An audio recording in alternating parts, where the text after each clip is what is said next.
हज़रत पर वही का इब्तिदाई दौर अच्छे सच्चे पाकीज़ा ख्वाबों से शुरू हुआ। अब ख्वाब में जो कुछ देखते वो सुबह की रोशनी की तरह सही और सच्चा साबित होता। फिर मनजानिब कुदरत अब तन्हाई पसंद हो गए और अपने गार हिरा में खलवत नशीनी इख्तियार फरमाई और कई कई दिन और रात वहाँ मुसलसल इबादत और याद इलाही और जिक्र और फिक्र में मशगूल रहते। जब तक घर आने को दिल ना चाहता तोशा हमरा लिए हुए वहाँ रहते। तोशा ख़त्म होने पर ही अहलिया मोहतरमा हज़रत खदीजा रज़ी अल्लाह अन्हा के पास तशरीफ़ लाते और कुछ तोशा हमरा लेकर फिर वहाँ जाकर खलवत गुज़ी हो जाते।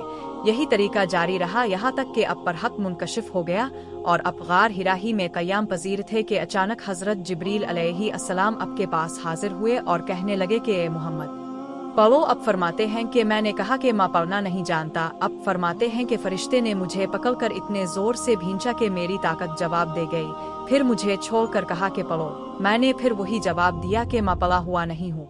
इस फरिश्ते ने मुझको निहायत ही जोर से भींचा कि मुझको सख्त तकलीफ महसूस हुई। फिर इसने कहा कि पढ़ो। मैंने कहा कि मैं पढ़ा हुआ नहीं हूँ। फरिश्ते ने तीसरी बार मुझको पकड़ा और तीसरी मर्तबा फिर मुझको भींचा। फिर मुझे छोड़ दिया और कहने लगा कि पढ़ो अपने रब के नाम की मदद से जिसने पैदा किया और इंसान को खून की फतकी से बनाया। पढ़ो और अब का रब बहुत ही मेहरबानियां करने वाला है। बस यही आयतें अब हज़रत जिब्रील अलैहिस्सलाम से सुनकर इस हाल में गार हिरा से वापस हुए कि अब का दिल इस अनोखे वाक़या से कांप रहा था।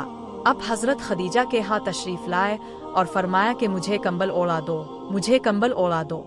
लोगों ने अब को कंबल ओढ़ा दिया।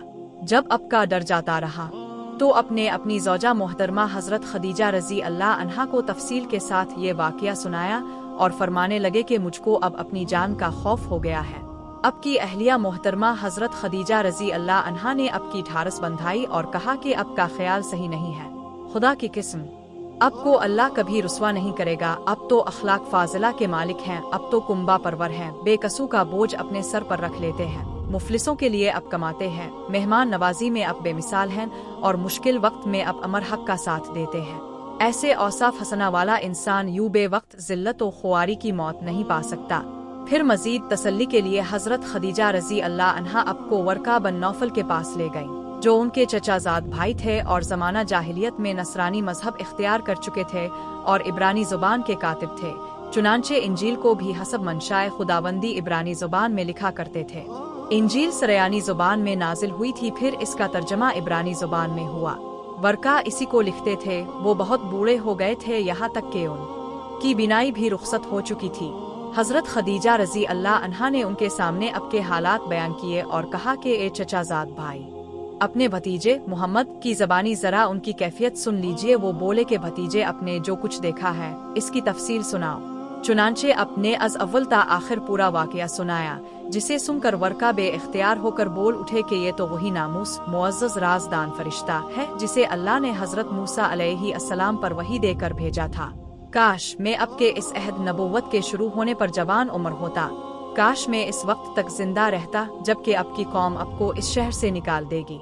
रसूल करीम ने यह सुनकर ताज्जुब से पूछा कि क्या वो लोग मुझको निकाल देंगे? हालांकि मैं तो उनमें सादिक ओ अमीन ओ मकबूल हूँ। वर्का बोला, हाँ ये सब कुछ सच है, मगर जो शख्स भी अब की तरह अमर हक लेकर आया लोग इसके दुश्मन ही हो गए हैं। अगर मुझे अब की नबुव्वत का वो जमाना मिल जाए तो मैं अब की पूरी मदद करूँगा। मगर वर्का कुछ दिनों के बाद इंतकाल कर गए। फिर कुछ अरसा तक वही की आमद मौकूफ रही।